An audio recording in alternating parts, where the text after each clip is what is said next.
Assalamualaikum warahmatullahi wabarakatuh. Perkenalkan, nama saya Nur Azitul Jannah dari kelas 11 MIPA 4 nomor absen 28. Di sini saya akan menjelaskan mengenai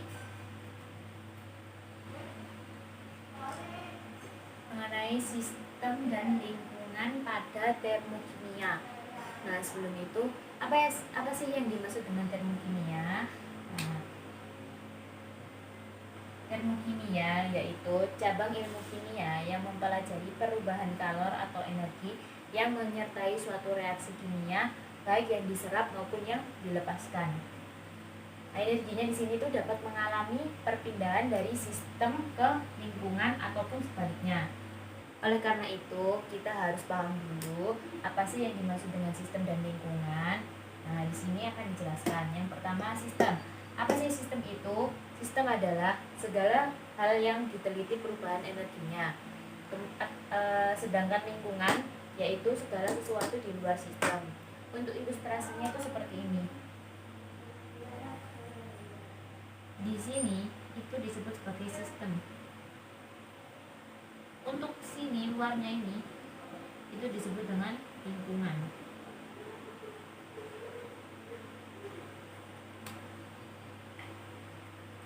Sebagai contohnya itu ada air panas dalam botol, maka air panas itu yang mau kita amati itu disebut sebagai sistem.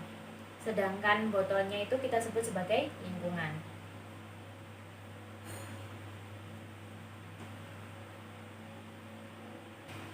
Berdasarkan interaksinya dengan lingkungan, sistem itu dibagi menjadi 3. Yang pertama ada sistem terbuka. Artinya di sini itu memungkinkan terjadinya pertukaran kalor dan materi antara sistem dan lingkungan. Contohnya pemanasan kalsium karbonat dalam beker gelas. Kemudian yang kedua, ada sistem tertutup. Terjadinya pertukaran kalor antara sistem dan lingkungan, tetapi tidak terjadi pertukaran materi. Contohnya di sini itu ada batu kapur dan air di dalam Erlenmeyer tertutup. Kemudian yang ketiga ada sistem terisolasi. Artinya di sini yaitu tidak mungkin terjadi pertukaran kalor dan materi antara sistem dan lingkungan.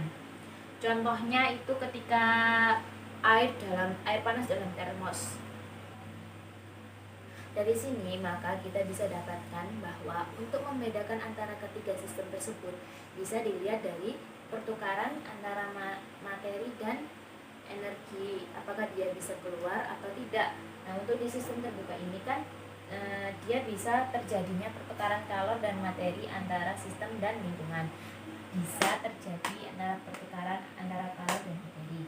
Untuk yang kedua kan terjadi pertukaran kalor antara sistem dan lingkungan, tapi tidak terjadi pertukaran materi. Jadi untuk yang di sistem tertutup ini hanya terjadi pertukaran kalor, nah tetapi tidak terjadi pertukaran materi. Dan yang ketiga ini itu dia itu tidak bisa memungkinkan terjadi pertukaran kalor dan materi antara sistem dan lingkungan. Jadi itu tadi pembahasan sistem dan lingkungan pada termokimia. Semoga bermanfaat. Sekian dari saya. Assalamualaikum warahmatullahi wabarakatuh. Perkenalkan, nama saya Sabila Aulia Rifki dari kelas 11 MIPA 4 nomor absen 31.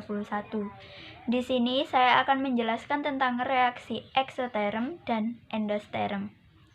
Pertama, saya akan menjelaskan tentang reaksi eksoterm.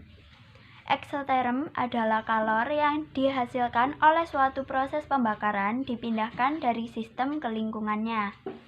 Dengan kata lain, yaitu suatu reaksi yang menghasilkan kalor. Sebagai contoh, yaitu pada reaksi pembakaran seperti api unggun yang terjadi adalah reaksi eksoterm sehingga akan melepaskan energi panas ke sekitarnya. Pada reaksi eksoterm, sistem membebaskan atau mengeluarkan energi, sehingga entalpi sistem akan berkurang. Itu artinya entalpi produk atau HP lebih kecil daripada entalpi reaksi atau HR.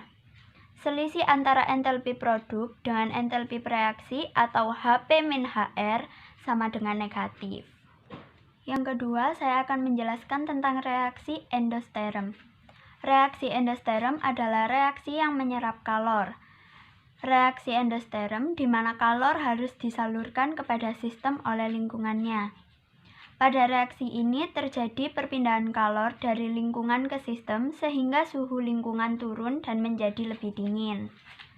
Pada reaksi endosterm, sistem menyerap energi. Oleh karena itu, entalpi sistem akan bertambah, artinya entalpi produk atau HP lebih besar daripada entalpi reaksi atau HR.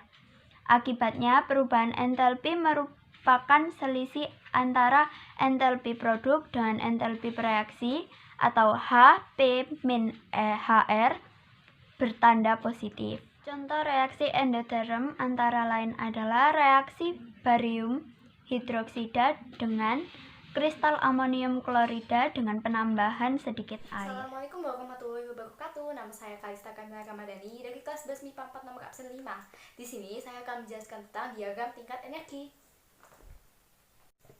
Diagram dalam materi ini digunakan sebagai salah satu cara untuk menggambarkan besar entalpi atau perubahan kalor dalam sebuah reaksi kimia. Nah, di sini ini akan menggambarkan dari zat sebelum reaksi dan besar dari setelah reaksi dalam delta H karena adanya perubahan entalpi. Nah, dalam diagram ini akan dibagi menjadi dua, yaitu reaksi eksoterm dan juga reaksi endoterm. Nah, kita bahas dulu ya yang eksoterm. Nah, sekarang kita bahas dulu ya yang reaksi eksoterm. Nah, di reaksi eksoterm ini kenapa sih kok hasilnya min? Nah, jadi dia ini melepaskan energi. Nah, karena melepaskan energi itu tadi, sehingga entalpi dalam sistemnya ini semakin berkurang dan akan menghasilkan delta H produk ini lebih kecil daripada delta H dari reaksinya. Nah, terus kenapa sih kok bisa yang di endoterm ini kok bisa hasilnya plus? Nah, ini tuh kebalikannya dari si eksoterm. Nah, jadi di endoterm ini dia ini mendapatkan energi sehingga entalpi dalam sistemnya ini semakin bertambah. Nah, sebab itu akhirnya delta H produknya itu lebih besar daripada yang delta H reaksinya. Nah, sekarang kita lihat dulu ya struktur dari diagramnya biar kita bisa sama-sama paham. Nah, jadi sekarang gimana nih? Sudah paham atau belum? Nah, semoga bermanfaat ya. Silakan melihat ke materi selanjutnya. Yang pertama kita akan membahas entalpi. Pengertian dari entalpi adalah banyaknya energi yang dimiliki oleh sistem dan kerja, sehingga bisa dituliskan seperti H sama dengan U plus PV. Sedangkan perubahan entalpi yaitu kalor reaksi dari suatu reaksi pada tekanan tetap. Supaya entalpi dapat dihitung, maka pengukurannya harus dilakukan pada suhu serta tekanan tertentu. Menurut para kimiawan, suhu sekitar 25 derajat Celcius dan tekanan 1 atm adalah ukuran yang tepat untuk menilai entalpi ini. Ya, sekarang saya akan memberitahu persamaan termokimia dan jenis perubahan entalpi standar. Yang saya ketahui ada 7 perubahan entalpi. Yang pertama, perubahan entalpi pembentukan standar atau bisa saya jelaskan ini pembentukan yang merupakan perubahan entalpi ketika 1 mol senyawa terbentuk dari unsur-unsur pada kondisi standar. Terus yang kedua, perubahan entalpi pembakaran standar. Ini terjadi ketika perubahan entalpi jika 1 mol suatu zat terbakar sempurna pada kondisi standar. Perubahan yang ketiga, perubahan entalpi pengatoman unsur standar. Ini dikenal dengan atomisasi unsur yang merupakan perubahan entalpi jika satu mol berbentuk gas terbentuk dari unsur dalam bentuk fisik atau kondisi standar, reaksi pengatoman akan memiliki H positif atau endoterm. Hal ini dikarenakan reaksi memerlukan energi untuk memisahkan atom-atom. Contohnya pengatoman unsur hidrogen. Terus keempat, perubahan entalpi pengatoman senyawa standar. Merupakan perubahan entalpi jika satu mol senyawa diubah menjadi atom-atom dalam bentuk gas dalam keadaan standar. Misalnya pengatoman metana CH4. Terus perubahan entalpi pelarutan standar. Apabila satu mol senyawa diubah menjadi larutannya pada keadaan standar. Misalnya pelarutan NaOH.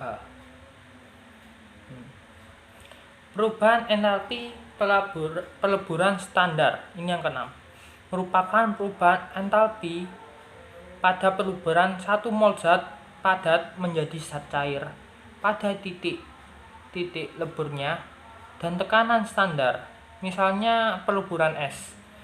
Dan yang ketujuh, yang terakhir, perubahan entalpi penguapan standar terjadi pada penguapan satu mol zat cair menjadi gas pada titik didihnya dan tekanan standar, misal penguapan air dan persamaan termokimianya.